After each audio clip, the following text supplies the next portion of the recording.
Usa ka pagtuo, usa ka tingog, usa ka katawhan.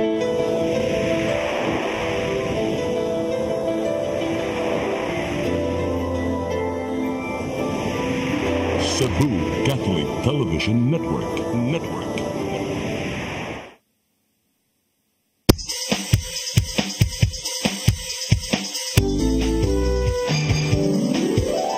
Hello Cebu, maayong buntag, nagsuntan ang kahayag nga nagsulit sa matuod, kadagan sa anghit tapo. Hello Cebu, maayong buntag Pinoy.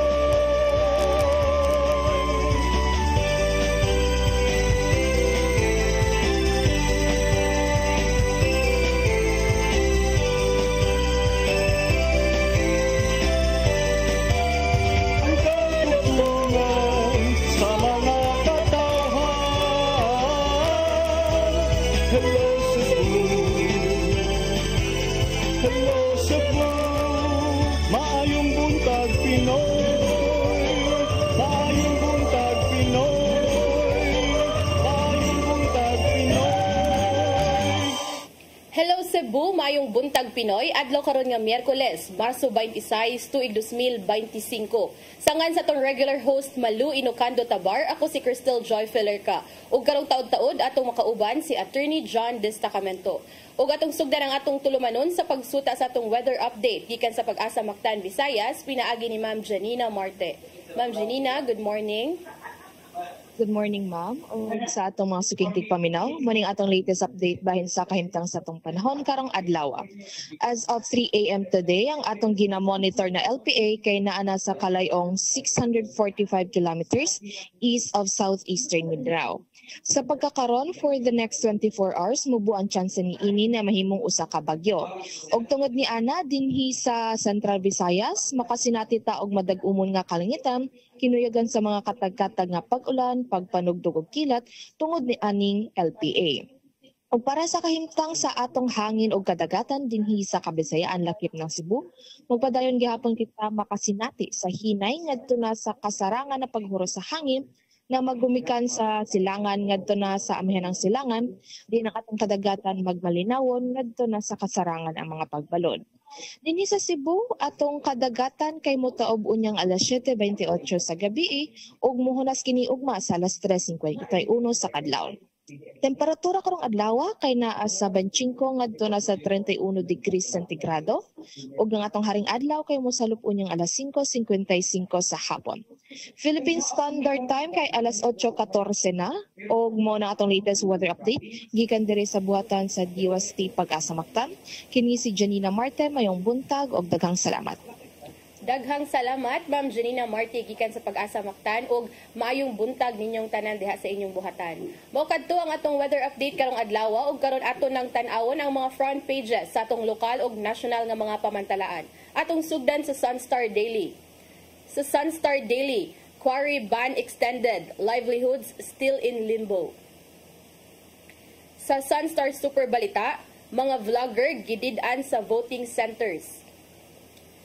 Sa The Freeman, Gwen extends cease and desist order on 2 quarry operations in Cebu. Sa The Freeman Banat News, CCPO sakop sa Nadera Group, 2 spotters sa hitman na dakpan. Sa Philippine Daily Inquirer, Duterte Kin press habeas petition, cite OSG recusal. Sa The Philippine Star, Armed Forces of the Philippines welcomes another Typhoon missile from US. Sa Manila Bulletin, Japan backs PH upper middle income status bid. Ug sa Tempo, Bato security detail recall. Mao kadto ang mga front pages sa atong lokal ug national nga mga pamantalaan. Sa atong pagbalik, atong sayra ng mga balita nga nahipos sa atong CCTN News Department. Please stand by. Hello Cebu, hello Cebu, maayong buntag Pinoy, maayong buntag Pinoy, maayong buntag Pinoy. Discover the beauty of the Philippines.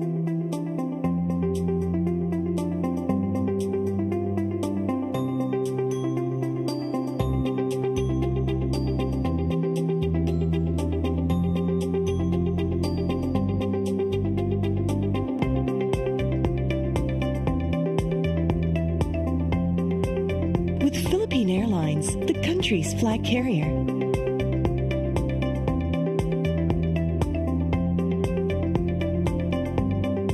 The airline that lets you feel the warmth of the nation.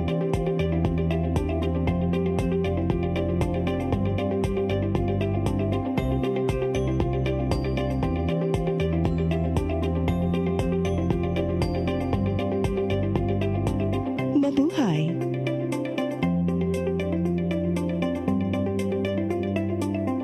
Kaiba sa mga politiko, matagal nang ginagawa ni Ariel Querubin ang ipaglaban tayo. Kahit sariling buhay inaalay. Ngayon, iba ang laban. Pero tuloy ang misyon ni Ariel Querubin, ang ipaglaban tayo.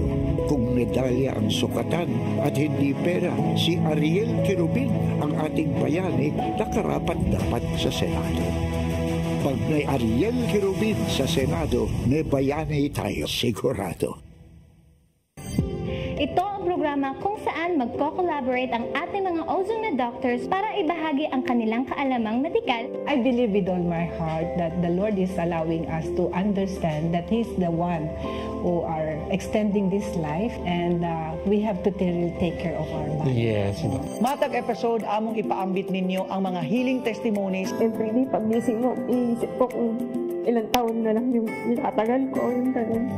This is your path to a new start. OzoneMed Wellness Clinic New Start. Napapanood every Saturday, 8 to 9 a.m. Og ang replay airing matag Miyerkules, 1:00 hangtod 2:00 sa hapon. Dinhilang sa CCTN Channel 47.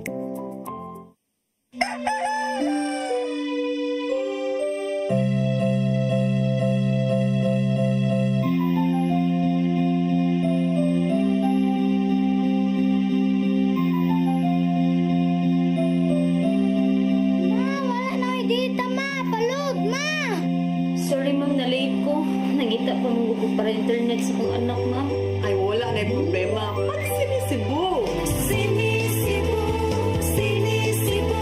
For your internet connection And for the signal of your cable TV. so fast and straight that transmission to your home. Sinisibu! Sinisibu! Sinisibu! Offers you to have fiber optics. For your viewing experience, perfect and clear, so fast. So great and affordable for you to enjoy. Sinisibu! Sinisibu Television Network Incorporated offers fiber to the home broadband internet bundled with fiber to the home cable TV connection. Sinisibu Television Network Incorporated with its operation in Metro Cebu and the whole province of Cebu soon. And affordable for you to enjoy. Sinisibu! Hello, Cebu. Hello, Cebu. Maayong buntag, Pinoy. Maayong buntag, Pinoy. Maayong buntag, Pinoy. Balikta sa Hello Cebu, mayong buntag Pinoy. Karon ato ng sayra ng mga balita nga nahipo sa atong CCTN News Department. Naguna sa mga balita, Commission on Election 7 ni mando sa kapin 500 ka mga partido ug kandidato sa nasod aron tangtangon ang mga campaign materials. Milapas na usab sa 31,000 ka mga posters ang gitangtang tungod kay nakalapas man sa mga lagda sa pagpangampanya. Ang kasayuran ni hatod ni Gian Navarro.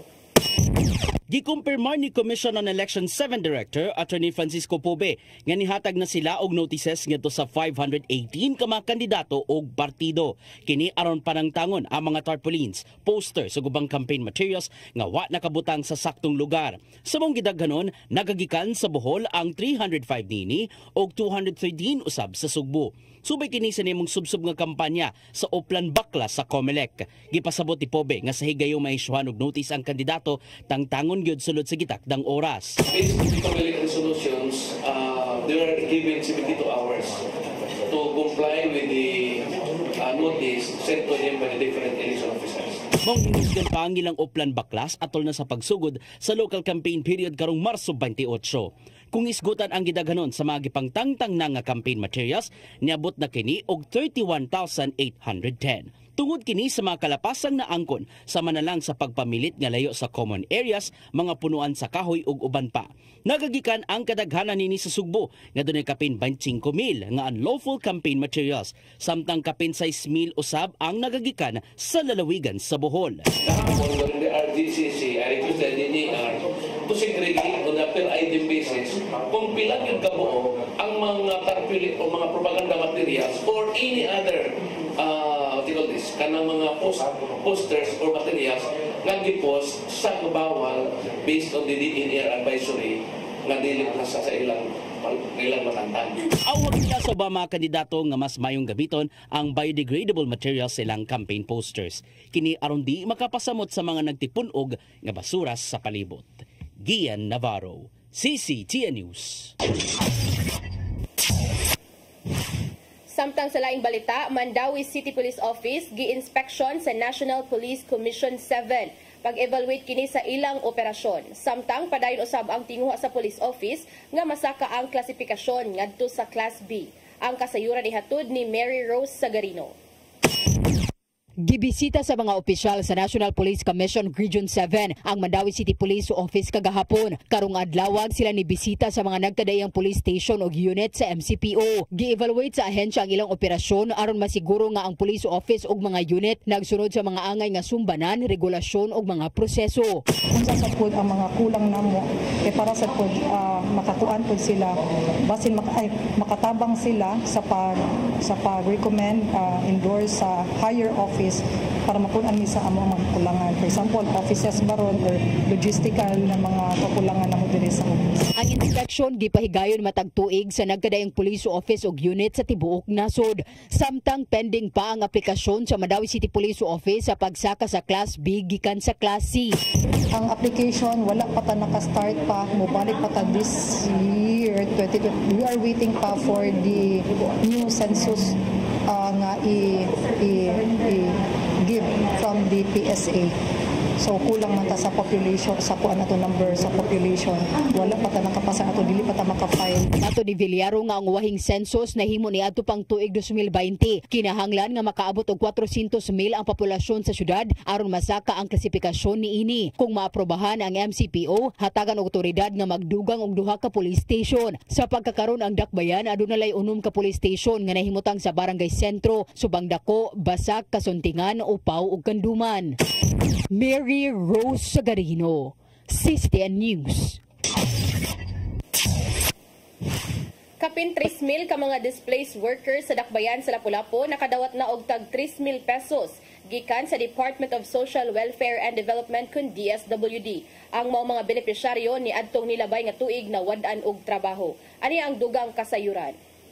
Tag 3,000 pesos ang nadawat nga kantidad sa 3,327 ka mga retrenched workers sa Dakbayan sa Lapu-Lapu pinaagi sa Assistance to Individuals in Crisis Situation kun AX program sa Department of Social Welfare and Development kun DSWD kagahapong adlaw. Ang mga nawadan og trabaho nagikan sa napo ka mga manufacturing companies ug sagad niini nagikan sa Mactan Economic Processing Zone tungod kay nagsira, nagretrench, nagrestructure ug nagredundancy ang maong mga kumpanya.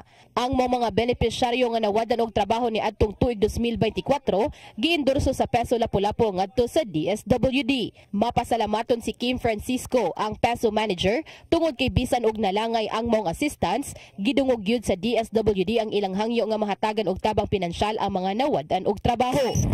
We have been waiting for this for over a year ang uban, no? Nanubra na sa usa ka tuig, and luckily ang uban na ani murag months lang ang gipaabot, so pasalamaton kay ta sa DSWD for this. Usa sa nakadawat ni ini mao si Manilin Guay nga niadtong Abril 2024 nawadan og trabaho. Matud niyang bisan og nalangay apan mapasalamaton siya ni ini tungod kay aduna na siya pangpuno sa iyang sari-sari store nga mo'y panginabuhian niya human mawadi og trabaho. So nag-expect kay daan man pud na sila niingon gud nga naagi may madawat nga kuan pero murag na dugay-dugay lang yun. Pang additional sa punan sa kuang tindahan. Nagsari-sari store? Oo, nagsari-sari store. Ako na nagtabang mo? Oo, makatabang naging. Sigon pa ni Francisco nga kapin 300 na lang ka mga displaced workers ang wala na lang mahatagi og financial assistance. Crystal Joy Filerca, CCTN News. Sa pagpadayon sa itong mga balita, lalaki nga kanhing binilanggo nga nibalik sa iyang naandang trabaho nga pagpamaligya sa illegal nga drogas, nadakpan pagbalik sa Sawang Calero Police Station. Dulan sa 3 milyon ka pesos nga balor sa illegal nga drogas ug usa ka armas ang nasakmit kaniya. Ang kasayuran ay hatod ni Arnold Bustamante.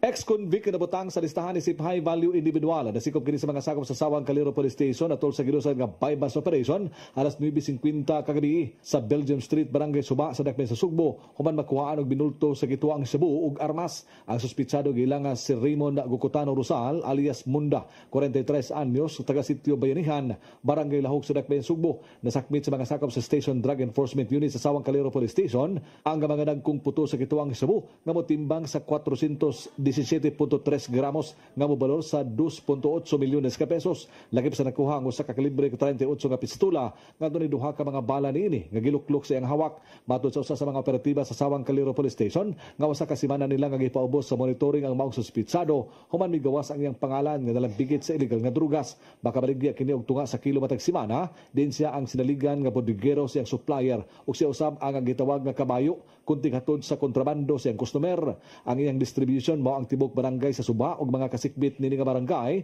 Lagip na ang dakbayan sa Mandawig, Talisay. Si Police Lieutenant Colonel Maria Teresa Makatangay, Deputy City Director for Operations sa Cebu City Police Office, mibutyag nga si Rosal nadakpan na kaniadto sa kaso gihapon sa illegal nga drugas. Bisa nasulod na siya sa bilangguan og sa iyang paglaya. Wala matod pa kini muundang ug nagpadayon gihapon sa pagpamaligya sa illegal nga drugas. He is a resident of Barangay Lahog. And accordingly, his family, maybe siya, okay biya sila, no? They own a sari-sari store in that sitio where he lives in Barangay Lahog. And then, medyo nadakpa na ni siya kaniyadto, Section 11 o Section 12. And he's still engaged, even if napreso na siya. Wag yapon siya nag-reform, so he's still engaged in that selling of illegal drugs. And as a matter of fact, kadako ang iyang baligya. That's why na-consider siya as high-value individual sa amuang categorization. Idugang na Makatangay nga nagpadayon karon ang gihimang investigasyon o intelligence gathering aron pag-ilakin sa ang nagsupply sa illegal nga drugas kaniya. Sa gihatag nga pamahayag ni Rosal sa mga investigador sa Sawang Calero Police Station nga dunay tawo nga mobilin matud pa sa kontrabando nga mausab ang kuhaon sa suspitsado ug siya na ang mubuak-buak niini ug iyang ipangapod-apod sa mga barangay. Arnold Bustamante, CCTN News. Sa atong uwahing balita, pamilya sa 23 anyos nga motorista nga naligsan patay sa fire truck sa Dakbayan sa Mandawi, desididong mupasaka og kaso batok sa driver. Samtang fire truck driver gibuhian na kagahapong adlaw human nga wa makapasaka sa kaso ang kabanay ug naabtan na sa reglementary period. Aniya ang dugang kasayuran. Gihaya na sa Birhen sa Lourdes Chapel sa Barangay Kalawisan, Dakbayan sa Lapu-Lapu ang patayng lawas ni Juan Paulo Mindo, ang 23 anyos nga lalaking motorista nga naligsan patay sa fire truck nga padung untang mo responde sa sunog sa Barangay Paknaan, Mandawi City ni adtong Domingo sa gabii. Ang inahan ni ini nga si Maria Estrella Mindo nga usa ka OFW sa Mongolia naabot na kaganihang kadlawon. Nibutyag kini nga desidido siyang mopasaka og kaso batok sa fire truck driver. Gani, kini mo'y una niyang giasikaso sa iyo kaganihang buntag. Niadto siya sa Mandawi City Police Office aron unta mapasaka ang kaso karong adlaw. Apan wa na mapasaka ang kaso tungod kay aduna pay mga kuwangan nga mga dokumento og naabtan na sa reglementary period. Mga 1:30 sa kadlawon, pag alas 6 nangadto mi sa police station, gusto ta ko mo-file og case against atong nakabangga sa akong anak nga fire truck driver. Pero na-feel na ako dito nga murag isang komensya bias siya, pero na-feel na ako nga murag i-discourage ko nila pag-file sa kaso about kaniya akong anak. Pero ako ma'am, gusto dyan ko justisya. Kaya di man kabayarag kwarta ang kinabuhi sa tao. Di naman imabalik akong anak, bisag unsaon pa.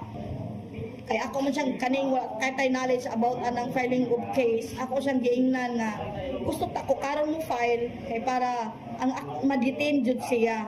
Pero niingon man siya kay billable, kung mag-file ko karon, tomorrow makabil gapon makagawa. Ang inahan desididong mopasaka og kaso tungod kay matud pa niyang dili lang ang iyang anak ang adunay sala sa maong panghitabo. Kita man ko sa ilang video footage, o dili ko mo agree nga ako lang anak ang naisala. Both sides naisala, pero ang main point na to is nakapatay siyang tao. Nahimpuan man siya, reckless. Oh, mo na result karon. Oh, as a fire truck driver, maingon siya to save life. Unsa pag-save sa life, nakapatay naman siya. Intersection iyang giagian, dapat iyang gi-clear. Kung wala bay, siya masagasaan sa intersection. Samtang usa sa nahiubsan sa igsuon ni Paulo nga si Sophie John Mindo nga wa man gani ni simpatiya ang ahensya sa nahitabo. I'm so disappointed po sa ilahan knowing nga nakakuha sila live. They never really gave a thought na mag-send man lang og flowers to have a representative to say sorry. Because regardless if kinsa mang sala, a life is a life. Dili na siya butang nga mapalit lang. Mo ko nalainan nga lain na, uy, mura magway paki. Akong giyataga ka ng just benefit of the doubt. Magkuhan na, 24 hours na karon. Wala jud even a contact na, hi ma'am, this is churba na. So, meron akong nakuhan ba nga, ingana na lang jud kasi yun sa likay you're in the government field. Wala na lang jud entitled na lang jud sa likay, emergency man. Tungod kina-release na ang fire truck driver kaganihang alas 10 sa buntag. Giabisuhan si Maria sa investigador nga irregular filing na lang ang pagpasaka sa kaso. Nibutyag si Maria nga siguroon niyang sa di pa siya makabalik sa laing nasod, mapasakaan gyud og kaso ang fire truck driver. Sa laing bahin, nibutyag si Police Lieutenant Colonel Mercy Villaro, ang spokesperson sa Mandawi City Police Office, nga kung ugaling mo pasaka ang pamilya og kaso, andam ang kapulisan sa pag-assist kanila. Wala tay gi-discourage nga mo file ba sila or dili ana because in the PNP ang amo lang is to produce the evidence and mo cater sa ato ang mga biktima in the filing of case, and it's up to the court na for the decision. Crystal Joy Filerca, CCTN News. Maukad to ang mga balita nga nahipos sa atong CCTN News Department ngayong nakita kagahapong adlaw sa Sayre 47. Sa atong pagbalik, maghisgot na kita og pipila ka mga isyu mangilabot ang lungsod ug ang nasod. Please stand by. Hello Cebu, maayong buntag Pinoy, maayong buntag Pinoy.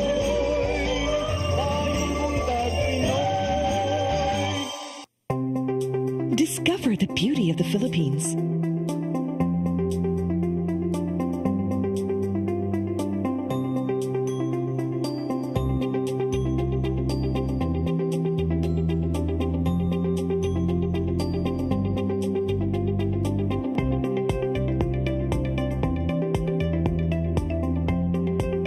With Philippine Airlines, the country's flag carrier.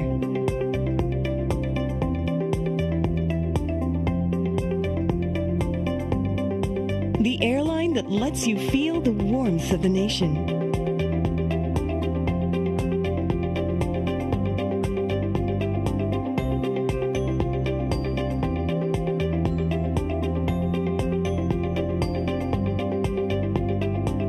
Mabuhay!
ta sa Hello Cebu Maing Buntag Pinoy. Mga kog dispensa sa ato mga viewers ug listeners diha kay medyo na late gyud tarong adlaw tungod sa ka-traffic sa SRP, pero sige laban lang gihapon kay dili man ta Disney princess pong malo. Ug tungod niya na kay murag daghan naman kog exposure time or it's your time to shine. Dili expose ka partner sa entire kuan period. So kuan gyapon ka. May ni akong partner mga higala kay kuan naka-enjoy ni murag sige na ang bakasyon ani nag-una ang bakasyon ni partner Cristel Wala po, mga 10% lang. Mga 10% lang. O, karon arita sa mga hisgutanan karong adlaw partner ato gihapong ipadayon ato ang pagmonitor no sa mga developments diha sa ongoing trial ni kanhi Presidente Rodrigo Duterte before the International Criminal Court. Ang kampo ni kanhi Presidente Rodrigo Duterte nakadawat na sa permerong set of evidence against kaniya kabahin sa ongoing ongoing trial niya sa iyang crimes against humanity diha sa ICC. Ang kining giingon nga first set of evidence nag-contain ni siya og 181 items. Unya gihatag lain man day ang paagi diha sa ICC partner kay ikaw nga accused kinahanglan jud ka pahibaw-on unsay mga ebidensya sa prosecution team ang gamiton sa prosecution team against nimo para sa ikaw nga accused mas makaprepara ka sa imuhang defense. Yeah. So unsa man na partner, unlike diri sa Philippines nga set up ingana pud ba ang kuan nga pa ang mga accused pakit-on sa mga evidence or dili ra isubmit ra diretso sa court? Well, not this early. Kung diri sa Philippines partner, not this early kay mahugman ta nga, di ba? September pa man to supposedly ang confirmation of charges. Ang kanang confirmation of charges matod sa mga experts murag ang equivalent ana niya in the Philippines mao na ang pre-trial or ang arraignment o ang pre-trial. But kani kay gipahibaw naman sila this early about the first set of evidence, so kay gi-emphasize man nga first set, so basig duna pay laing mga ebidensya ang prosecution nga i-presentar. Matod ni ICC Prosecutor Karim Khan, naglangkob kini sa 181 items ang first set of evidence, confidential maguni mo na wata kahibaw kung unsa ni partner, pero gitawag ni siya package 001. Ang mga specific details ani partner kay wala gi-release sa ICC. Package 001, so possible na ni package 002, 003? Oh, gikan sa asa na nga sorting center partner. China or kaya mga asa man yung mga sorting center? Gikan sa sorting center, gikan sa Dong Xiao. Di ko ako basta kanang Chinese kuan man na. So, ang ICC prosecutor maingon nga these items comprise the material cited in the warrant of arrest.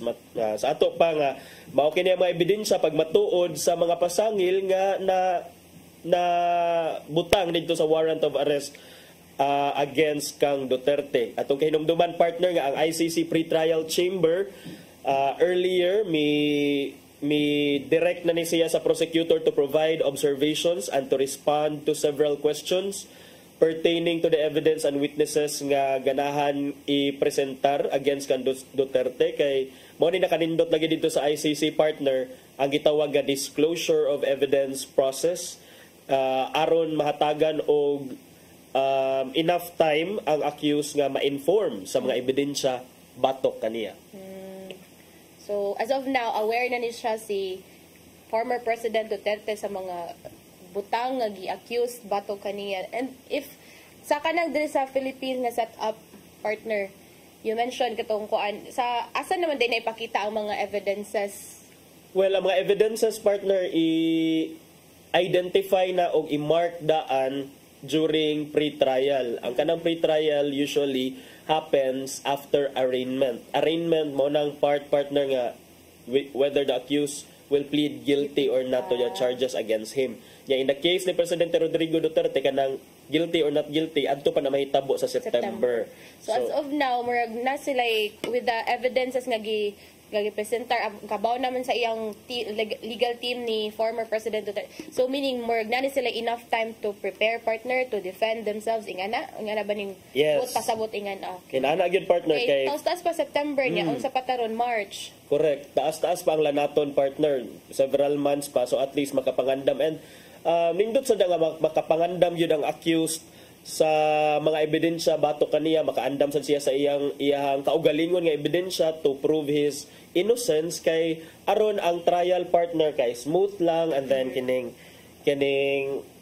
walay mga sango-sango nya dayon it will also be a quality trial nga makaingon jud ta nahatagan og due process ang accused. Betaw. Kay as of kuan kay wala na ba siya internationally ba ni ang kuan partner dili lang ba ni diri sa Philippines so ang pagkuan sa mga evidences na pwede naman ni siya makuan online pag-send from Philippines to dito sa The Hague, Netherlands. Pasay noon kayo but yeah kuan mi to partner agree with you nga with this time nga given taas nga month makuha mo ba ang due process gyud nga kaya bitaw murag makuha mo partner ba nga makita nimo nga ingani unta ang mga butang tama experience po diri sa Philippines ay kanang justice sa Philippines ba. Kay murag that's something sometimes murag ma-culture shock ta sa ilaha dito nga ingani day lang proseso which is very different diri sa Philippines nga setup. Tinuod na partner. Nya sa laing bahin partner ang anak ni kanhi Presidente Rodrigo Duterte nga si Vice President Sara Duterte ang mga impeachment prosecutors diha sa House of Representatives nagtinguha partner nga ang Senado mo issue na sa gitawag og writ of summons ngadto kang Vice President Sara Duterte kabahin sa iya gihapong pagka-involve aning impeachment nga complaint partner against her. So ang mga prosecutor diha sa House of Representatives nga mao'y nagpasinguan aning impeachment trial against the Vice President mi ana sila nga dapat mo issue na og writ of summons aron ma-answer na ni Vice President Sara Duterte ang impeachment complaint against her kay unsa naman tarong kuan partner unsa na taron March 26.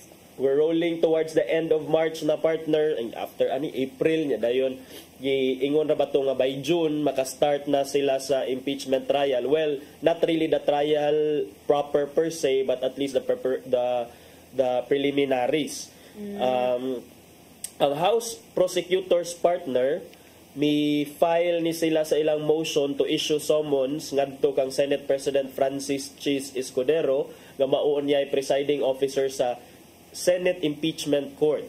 Ilang giauhag nga ang Vice President dapat motubag ni siya sa mga articles of impeachment within 10 days of receipt of the writ of summons.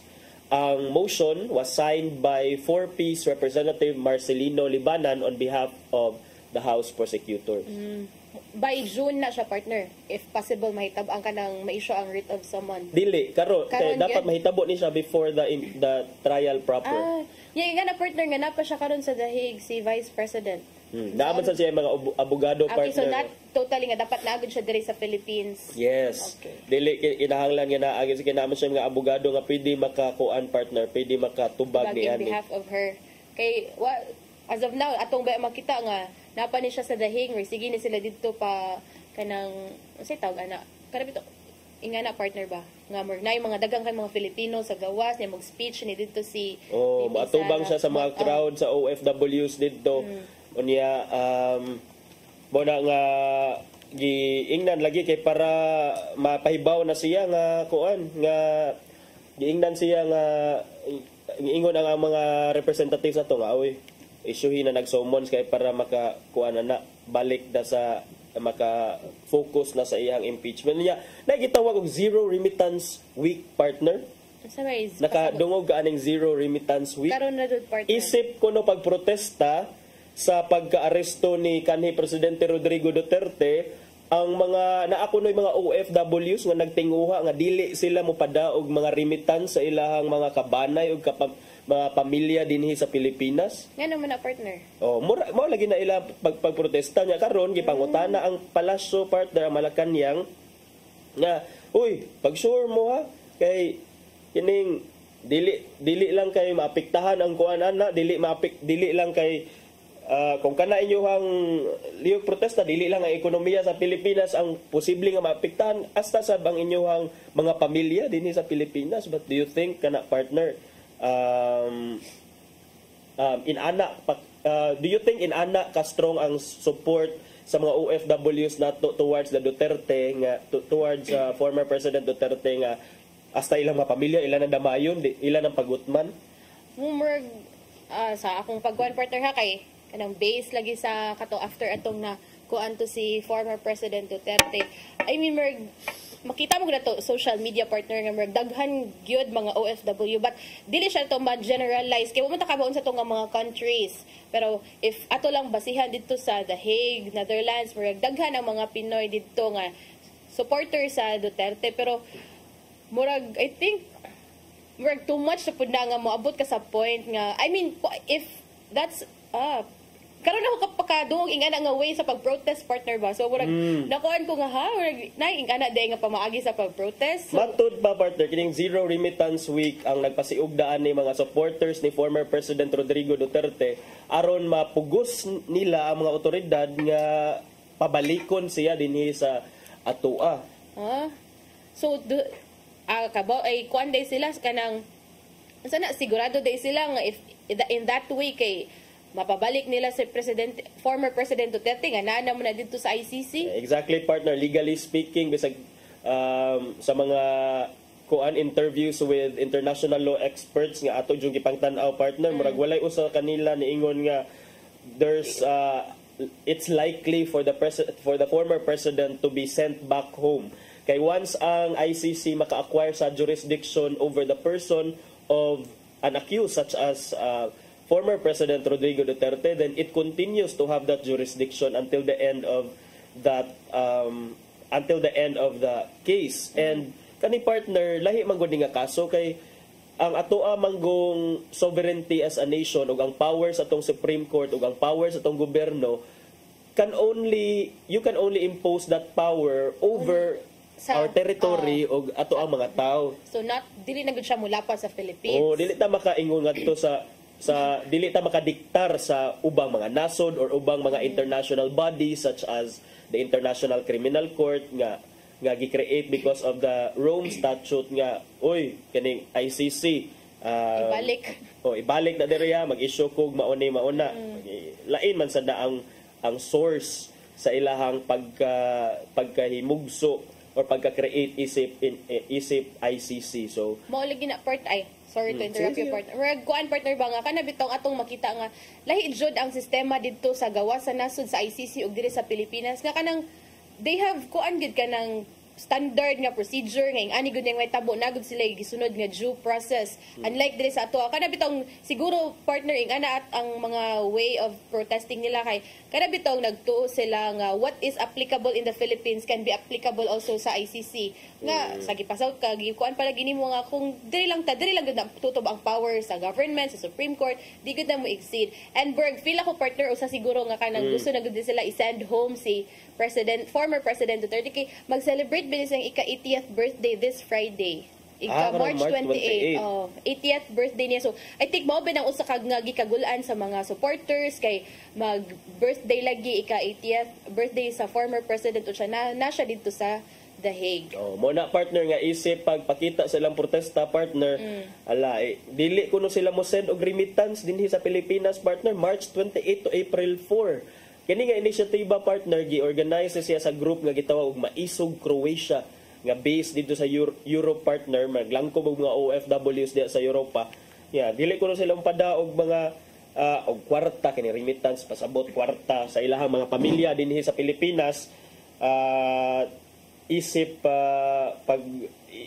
kuan kay bawra bata partner nga ang contribution sa mga OFWs partner sa atong ekonomiya dako ba I think na nataroy mga 12 million OFW spread across the world or more than that number. So ang number sa Maisog Croatia's membership remains unclear and whether there are enough of them to significantly affect the country's remittance flow. However, ang Palasyo partner, through Palace Press Officer Claire Castro, mipadayag sa ilahang pagkasagmuyo ug sa ilang mga concerns kabahin ani partner, because whether maka-affect or not, ang concern is adto sa mga family nga nagkinahanglan ana. Mo gid, if in a bigger picture part nato tanawon na good need impact sa Philippines, pero ato pug ikuan gid bitaw nga kinsa gwi mas luoy ang family ani nila nga ilang padalan, but lagi anara pud nila partner, it's up to them kung na sila enough resources, ilang family enough funds nga makasupply sa ilang kakuha na lang ko magpada, kay di sa ako magpada this week, naapa man siguro may igong pang kaon, pang ingana ba? Pero kana ba? If that's the kind of political stance, political ideology you have nga, makiglunod patay jud ka to the point nga bahala na lang nga magutman imong family, bahala na lang nga unsay mahitabo, basta ka ipakita nako nga suporta ko aning tawhana kana. Lagi. Too much or para nako way too much sa partner kay kanang before you are a political animal, you are still a human being, you are a person and you have family. Okay, so I don't know if maybe this is just a threat, maybe padadaan yun, di masabtang kahibaw kung ila yung padadaan or dili, but for people to come up with such initiatives, whether this is true or not, whether they will make it good or not, para nako partner kining this is a dili ko uyon anang mga inana partner. Pero kung kuan pod partner ba, inga na ilang panghuna-huna nga inga na ilang inisyatiba in a way to support to show support sa former President Duterte. Ilang kuan ba if kay baw ani si former President Duterte knowing kabaw matato nga mo care gito for the Filipinos, mga kuan may buon to mo usa kay ma-feel pod niya nga ani di ay tungod sa suporta nga gihatag sa mga tao kaniya. Ang pamilya aning iyang mga supporters mao'y nagsakripisyo nga dili lang sa mapadalan kay gusto sila nga ani gud ang makuan ana balik. Let's look at the bigger picture bitaw. Ay mong pasabot partner nga even former President Rodrigo Duterte himself would not want those OFWs nga i-deprive nilang ilang mga kaugalingong pamilya sa ilang mga remittances o sa ilang support, so financial support baron, knowing si Tatay Digong as how they call him. Tatay mo gani as kuan. So mo na siya nga, do you think even si Tatay Digong malipay sa inganang move, and then ngano March 28 to April 4 raman may be consistent. March 28 kuan dapat until such time nga i-return siya bitanaw nato. Tanaw nato hanggang kuan ngano weekly raman ni inyo ang protest. Malagi per sa kuan partner ga pwede man siguro tamo if mo suporta gud ka sa kay former President Duterte. I think there are so many ways nga makapakita ka sa imong support, but not to the extent nga kana ang pamilya na nimo ang mag-sacrifice diri sa Pilipinas. Okay. Speaking of sacrifice partner, dili sad nato isakripisyo ang batang nano times lang. Kaya basig mula pa sa santaron partner. Murag napupos naman atong oras. Ato nang ipadangat ang giandam ni Tatay Dodong Nimsua nga pulong og kinabuhi.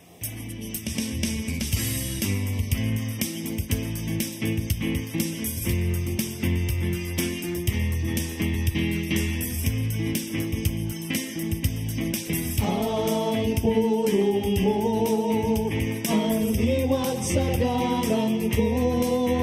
Ang tao, lalaki man o babae, himo sa dagway sa Ginoo.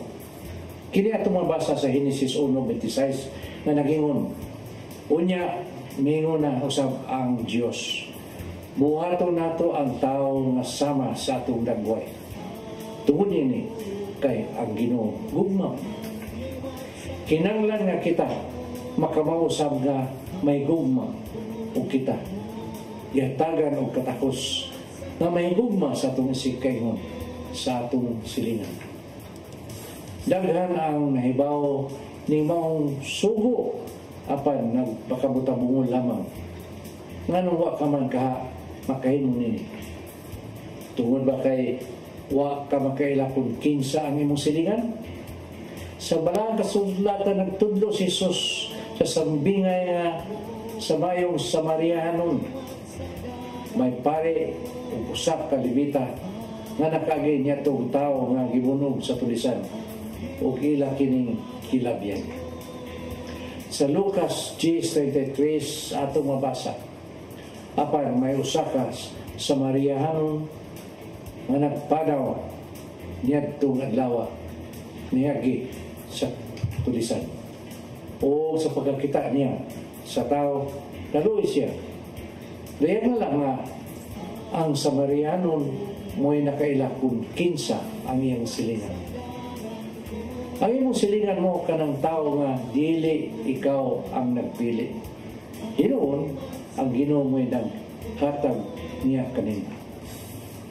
Magsuon mo kini pulong na naghatag og giya sa itong kinabuhi. Pangampok ta. Lagi mo gamahan. Pasaluwa kami ngawa magpagkabada sa mga tao nga imong gipili nga mahimo na mong silingan. Huwag na mo mahimo ang among katungdanan sa pagtabang ngadto mga nagkidanglan. Bukha karon ang among mga mata ug ang mga dunggan karon kami makahimo sa unsay imong gusto nga among pagabuhaton. Amen. Ang samahan sa Espiritu Santo. Ang pulong mo ang diwat sa dalan ko. Pulong og kinabuhi ni Tatay Dodong Limchua mo'y nagtapos sa atong tulumanon. Daghang salamat, Philippine Airlines. Thank you sab kang Archbishop Jose Palma, Nanay Diana Limchua og Tatay Dodong Limchua. Daghang salamat usab sa among News Manager Sir Dennis Tabar, sa TOC Sir Robert, Ma'am Inday, Sir Matmat, Miss Mabel ug Ma'am Joanne. Kang Sir Michael, Sir Rodel, Sir Raymond, Sir Bruce ug Sir Ferdy, salamat sab ninyo. Daghang salamat usab sa iyong pagpakiguban namo karong buntaga. Sangan sa atong regular host Malu Inocando Tabar, ako si Cristel Joy Felerca. Ako si Attorney John Destacamento. Hangtod ugmang adlaw sa programang Hello Cebu, Mayong Buntag, Pinoy.